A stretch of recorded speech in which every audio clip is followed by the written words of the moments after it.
అందరికీ నమస్కారం. Welcome to Taruni. Hi, hello, నమస్తే. అందరికీ నమస్కారం. నా పేరు గండేపల్లి సుమలత. నేను మ్యూజిక్ టీచర్ని అండ్ గాయనిని. ఈరోజు మీ అందరికీ సంక్రాంతి విశేషం గురించి చెప్తామని మీ ముందుకు వచ్చాను. ముందుగా నన్ను ఆహ్వానించిన తరుణి యూట్యూబ్ ఛానల్ వారికి, ఈ యూట్యూబ్ ఛానల్ నిర్వహిస్తున్న వారికి, తరుణి పత్రికా సంపాదకురాలు శ్రీమతి డాక్టర్ కొండపల్లి నిహారిణి గారికి నా యొక్క హృదయపూర్వక నమస్కారాలు. సంక్రాంతి గురించి ఒక 2 మాటలు తెలుసుకుందాం.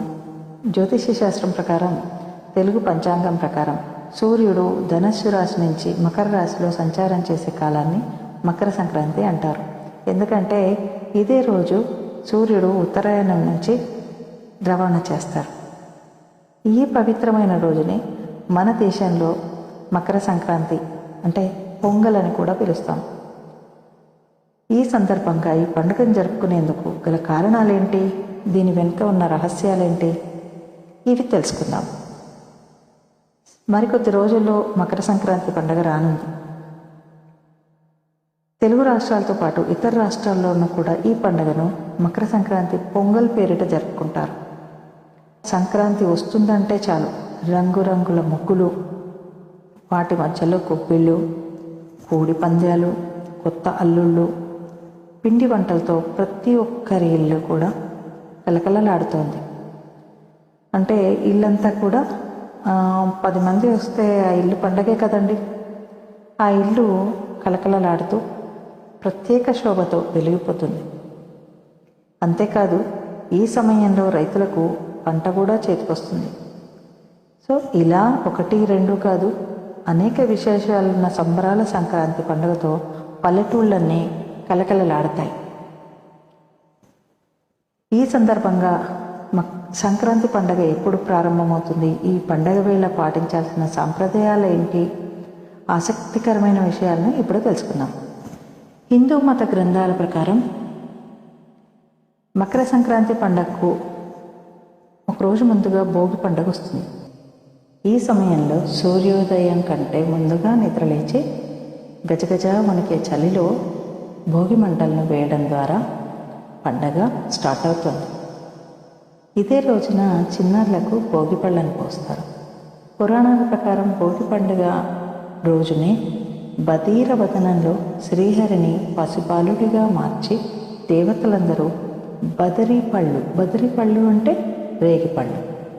రేగిపళ్ళతో అభిషేకం చేసేవారట. ఇవే కాలక్రమేణా రూపాంతరం చెంది భోగి పళ్ళుగా మారాయి. చిన్నపిల్లలకు ఇలా పూలు, పళ్ళు, భోగి పళ్ళు కలిపి, అంటే దాంట్లో మనము కొంచెం నువ్వులు, బియ్యము, పువ్వులు, రేగిపళ్ళు, ఇలా పాలకాయలు అన్నీ చేస్తాం కదా, అవన్నీ కలిపి పిల్లల తల మీద వేస్తే అవి ఆరోగ్యాన్ని ఇస్తాయి. ఇలా మనము అంటే మన చిన్నప్పుడు కూడా మనం పోయించుకున్నాం కదా. సో పిల్లలు ఆరోగ్యంగా ఉండాలి అంటే భోగి పళ్ళను పోస్తారు. అది శాస్త్ర ప్రకారంగా నమ్ముతారు జనాలు. సో అది కూడా వాస్తవమే. ఈ పురాణాల ప్రకారం మకర సంక్రాంతి రోజునే భగీరథుడు తన తపస్సుతో ఆకాశంలో ఉండే గంగమ్మని భూమిపైకి తీసుకొస్తాడు. ఈ రోజున గంగానది భూమిపైకి వచ్చిందని నమ్ముతారు. గంగానది భూమిపైకి వచ్చిందని నమ్ముతారు. కాబట్టి ఈ పవిత్రమైన రోజున గంగానదిలో లేదా ప్రవహించే నీటిలో స్నానం చేస్తే పుణ్యఫలాలు పొందుతారని నమ్ముతారు. తమ పూర్వీకులకు తర్పణం సమర్పించేందుకు భగీరథ మహర్షి గంగమ్మను భూమిపైకి ఆహ్వానిస్తాడు. తన ప్రతిపాదనను అంగీకరించి మకర సంక్రాంతి పండుగ రోజున భూమిపైకి వస్తుంది. అందుకే ఈ రోజున మకర సంక్రాంతిని జరుపుకుంటారు. ఈ 3 రోజుల పాటు కోనసీమలో కోడి పందాలు జోరుగా కొనసాగుతుంది. కేవలం కోడి పందాలు మాత్రమే కాదండోయ్, ఎడ్ల పందాలు కూడా నిర్వహిస్తారు.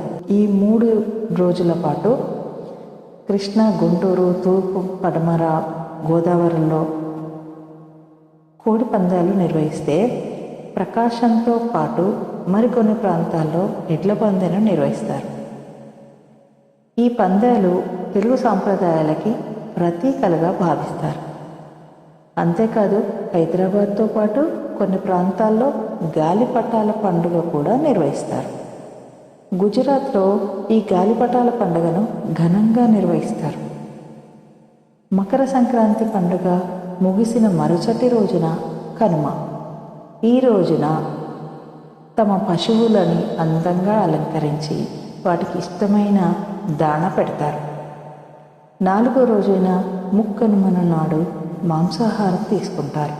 ఇలా 4 రోజుల పాటు పండుగ సంబరాలను పల్లెటూళ్ళలోనే కాదు, ప్రతి ఒక్క ఊర్లో జరుపుకుంటారు. పండుగ ముగిసిన తర్వాత అందరూ మళ్ళీ పట్నం బాట పడతారు. సంవత్సరానికి సరిపడేంత సంతోషాన్ని తీసుకెళ్తారన్నమాట. అందుకే మకర సంక్రాంతిని సరదాల సంక్రాంతిగా నమ్ముతారు. మరి ఇప్పుడు అర్థమైంది కదండి, సంక్రాంతి ఎందుకు జరుపుకుంటారు, ఎలా జరుపుకుంటారు అనేది. ఈ విశ్లేషణ తెలుసుకుంటే చాలా మంచిది.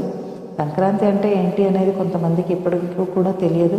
కాబట్టి ఇది చిన్నపిల్లలకి తెలియచెప్పి మనం ప్రయత్నం చేద్దాము. అందరికీ నమస్కారం. వీడియో నచ్చినట్టయితే తప్పకుండా లైక్, షేర్ అండ్ సబ్స్క్రైబ్ చేయండి. Thanks for watching.